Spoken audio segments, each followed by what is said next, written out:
下午茶時間硬係肚空空，要搵啲嘢嚟咬下先。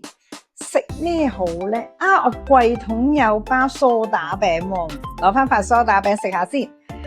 好多朋友仔咧都以為梳打餅咧係好健康啦，係咪？但係大家有冇諗過，原來佢一小包仔咧，其實佢嘅卡路里已經接近半碗飯噶啦。咁同埋咧，佢已經有1匙嘅油，所以咧唔好睇少呢一包嘅梳打餅啊！點解有啲朋友仔成日都話，點解我食梳打餅都會肥嘅咧？就係咁解啦。咁我唔食梳打餅啦。我仲有包消化餅，咁我食消化餅得啦啩？大家諗住消化餅個名係咪好吸引咩？可以消化咧？但其實消化餅咧真係做唔到消化呢一個嘅幫助之餘咧，佢其實係屬於咧高脂肪同埋高鈉嘅食物嚟噶。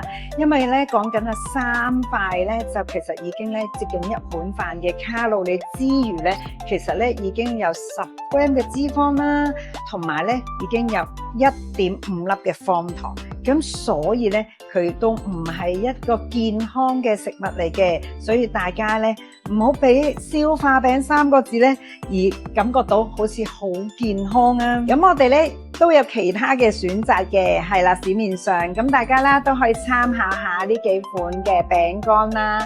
咁呢幾款咧都好容易咧可以去買到嘅。咁所以咧我哋咧要識得揀，係啦，因為有好多時係好多係食物陷阱嚟噶，所以咧我哋要食得精明啦。